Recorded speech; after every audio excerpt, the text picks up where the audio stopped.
To talk about this amendment to the Transportation HUD bill that we are on this week. I think if there is one expenditure by the federal government over the last 10 years that has drawn the attention of the American people more than the bridge to nowhere, it's probably the $200 million that's gone to the John Murtha Airport in Johnstown, Pennsylvania. Americans are greatly concerned about the level of spending and debt, particularly the spending that they consider wasteful or maybe even corrupt. There have been a number of media documentaries on the John Murtha Airport, and I'd just like to talk about it a little bit today because my amendment would disallow the use of any funds in this bill to be used to administer any additional subsidies or grants to this particular airport.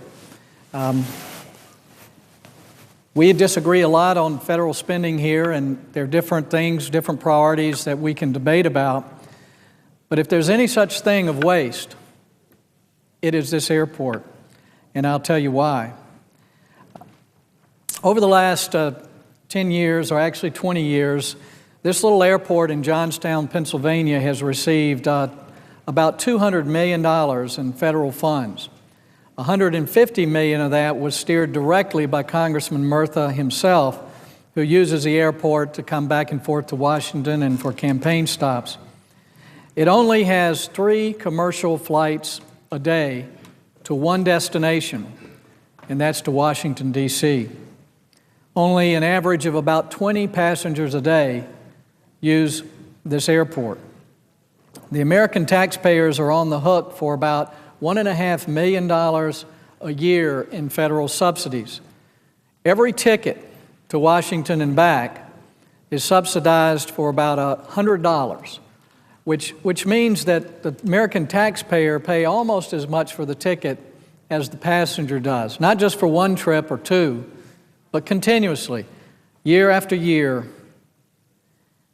So in spite of the fact that major media outlets for a number of months have used this as an example of the fleecing of America, this continues to go on. In fact, when the stimulus bill was passed, with all the promise of transparency and priority use, $800,000 of funds went to this airport to repave an alternate runway, which is seldom, if ever, used. Now, a lot of us here in the Congress and the Senate have worked for years on small rural airports to try to get some money to extend the runway so that corporate aircraft could come in, so maybe businesses could locate in areas where there wasn't commercial air traffic. You know, and just getting $100,000 for an airport is a major accomplishment sometimes, but $200 million for an airport that averages 20 passengers a day, that many times there are more people handling security at this airport than there are people going through the lines. This is something that we need to stop. And if we can't stop it, we can't stop anything. Last Saturday here in front of the Capitol, hundreds of thousands of people gathered. It was not a Republican gathering. I can tell you that because I was there. It was average Americans, moms and dads with their children, grandmas, grandpas, people who'd never been involved with politics before, who are just very concerned about the level of spending, not just with this administration. This is not a criticism of this administration. We're talking about the last 15 or 20 years. People are concerned about the level of spending and borrowing and debt, taxes and government takeovers in all areas of our economy. Healthcare is certainly something that brought it to the head. But these people are here concerned by the fact that they believe our country is on the edge of a cliff. And they'd like to see us here in the Congress begin to move back away from that cliff and take some of the things that aren't necessary here in Washington and begin to trim them back. But I think we can say here, if we cannot cut the funding of this little airport in Pennsylvania, named after the congressman that's helped to get $200 million, if we can't stop funding it, stop subsidizing tickets, if we can't look at the facts in this particular case and decide as a Congress to stop this, then there is nothing that we can cut here, then there's no such thing as waste. Then there's no such thing as fraud and corruption throughout this federal government if we can't agree here as members of the Senate to stop this.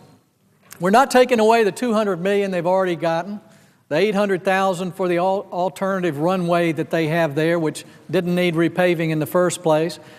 We're not closing down the airports or stopping any air travel there. We're just saying enough is enough.